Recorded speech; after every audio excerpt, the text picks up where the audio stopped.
Chapitre 2. J'ai dit en mon cœur allons, je t'éprouverai par la joie, et tu goûteras le bonheur. Et voici, c'est encore là une vanité. J'ai dit du rire insensé, et de la joie à quoi sert-elle? Je résolus en mon cœur de livrer ma chair au vin, tandis que mon cœur me conduirait avec sagesse, et de m'attacher à la folie jusqu'à ce que je visse ce qu'il est bon pour les fils de l'homme de faire sous les cieux pendant le nombre des jours de leur vie. J'exécutai de grands ouvrages, je me bâtis des maisons, je me plantai des vignes. Je me fis des jardins et des vergers, et j'y plantai des arbres à fruits de toute espèce. Je me créai des étangs, pour arroser la forêt où croissaient les arbres. J'achetai des serviteurs et des servantes, et j'eus leurs enfants nés dans la maison, je possédais des troupeaux de bœufs et de brebis, plus que tous ceux qui étaient avant moi dans Jérusalem. Je m'amassai de l'argent et de l'or, et les richesses des rois et des provinces. Je me procurai des chanteurs et des chanteuses, et les délices des fils de l'homme, des femmes en grand nombre. Je devins grand, plus grand que tous ceux qui étaient avant moi dans Jérusalem. Et même ma sagesse demeura avec moi. Tout ce que mes yeux avaient désiré, je ne les en ai point privés, je n'ai refusé à mon cœur aucune joie, car mon cœur prenait plaisir à tout mon travail, et c'est la part qui m'en est revenue.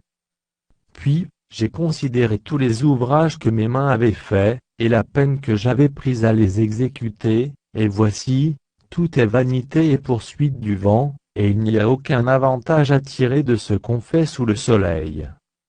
Alors j'ai tourné mes regards vers la sagesse, et vers la sottise et la folie.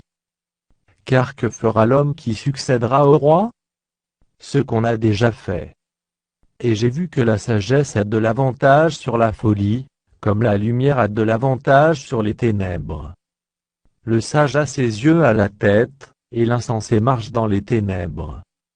Mais j'ai reconnu aussi qu'ils ont l'un et l'autre un même sort. Et j'ai dit en mon cœur j'aurai le même sort que l'insensé, pourquoi donc ai-je été plus sage? Et j'ai dit en mon cœur que c'est encore là une vanité. Car la mémoire du sage n'est pas plus éternelle que celle de l'insensé, puisque déjà les jours qui suivent, tout est oublié. Et quoi, le sage meurt aussi bien que l'insensé. Et j'ai haï la vie, car ce qui se fait sous le soleil m'a déplu, car tout est vanité et poursuite du vent. J'ai haï tout le travail que j'ai fait sous le soleil, et dont je dois laisser la jouissance à l'homme qui me succédera. Et qui sait s'il sera sage ou insensé? Cependant il sera maître de tout mon travail, de tout le fruit de ma sagesse sous le soleil. C'est encore là une vanité. Et j'en suis venu à livrer mon cœur au désespoir, à cause de tout le travail que j'ai fait sous le soleil. Car tel homme a travaillé avec sagesse et science et avec succès, et il laisse le produit de son travail à un homme qui ne s'en est point occupé. C'est encore là une vanité et un grand mal.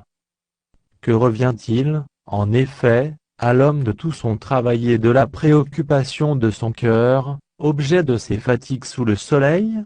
Tous ses jours ne sont que douleur, et son partage n'est que chagrin, même la nuit son cœur ne repose pas. C'est encore là une vanité. Il n'y a de bonheur pour l'homme qu'à manger et à boire, et à faire jouir son âme du bien-être, au milieu de son travail, mais j'ai vu que cela aussi vient de la main de Dieu. Qui, en effet, peut manger et jouir, si ce n'est moi?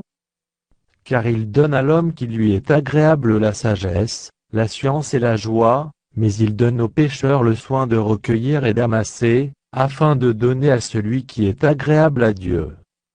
C'est encore là une vanité et la poursuite du vent.